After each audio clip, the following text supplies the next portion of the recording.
Today we're going to bake apple pie for our second video. The holidays are coming and the apple pie is an all-time favorite for the holidays and my favorite too.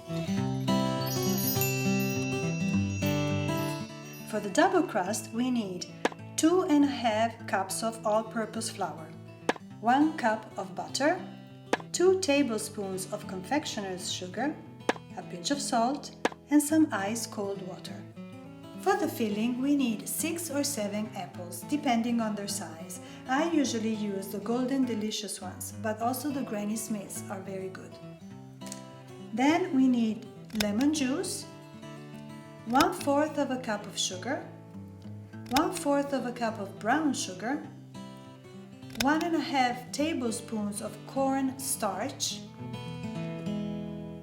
some salt, pinch of salt, ground cinnamon, and some butter, more or less 1/4 of a cup. To bake the apple pie, we need some tools. And we have our measuring cups that we talked about last time. We have our rolling pin. We have 2 big, large bowls and a colander. I know this is not very nice. I promise I'll buy a new one next time. Okay. We also need a pie pan, which is not very common here in Italy, but you can use a tin foil one, and I'll show it to you afterwards. First of all, to begin our recipe, we need to peel the apples, and it is a pretty long process because it's 6 or 7 apples, so we need to start peeling them right away. We need to peel them, core them, and slice them, and put them into the colander.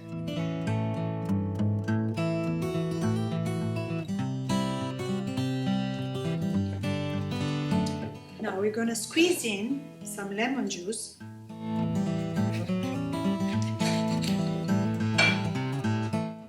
So that the apples don't turn brown.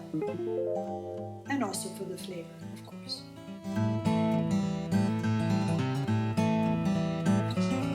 The slices need to be pretty thin because otherwise they won't cook totally when you cook them in the oven. So pretty thin slices.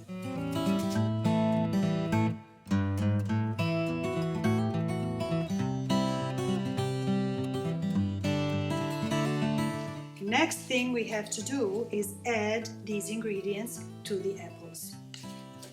Now to add the dry ingredients we need the famous wooden spoon.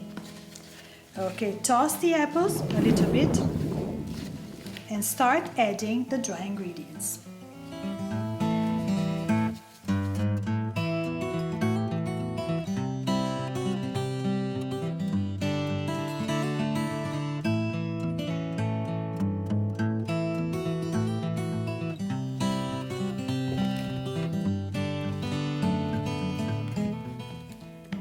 A little bit of juice. Okay, now we leave it there for 15 minutes, about 15 minutes, and in the meantime we make the crust. We have to take our flour, confectioner's sugar, put in the butter, and a pinch of salt.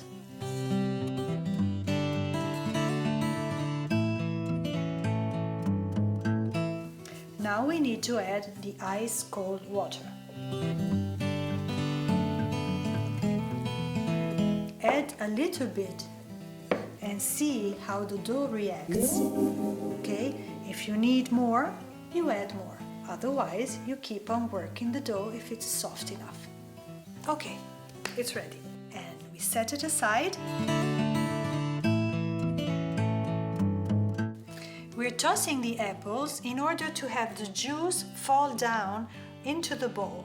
Now we're going to use this juice to make a sort of caramel that we can pour over the apples. And put the apples back into the bowl and toss them so that the caramel is evenly spread all over the apples. All right, now we have to make the crust. Split the dough into 2 parts because we have to make 2 crusts. This is a double crust apple pie. It means it has a bottom crust and a top crust. If you use the parchment paper, it's easier because the dough doesn't stick to your table and the table is left clean. Okay, now we need to put our bottom crust in a pie pan.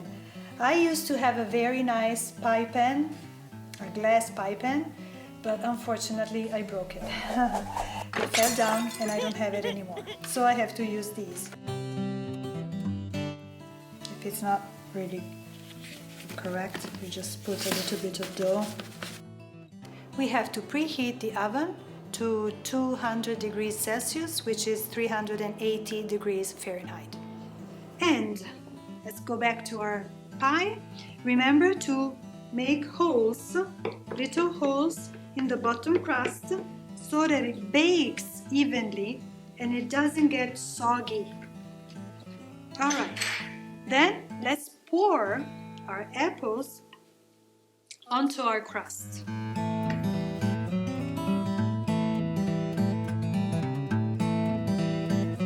And now we need to prepare our top crust.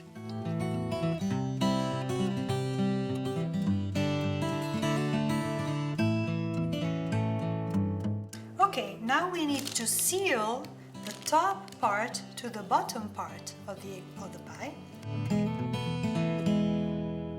Now we need to trim the edges, otherwise they will burn. Okay, then I like cutting out leaves in order to make the filling breathe.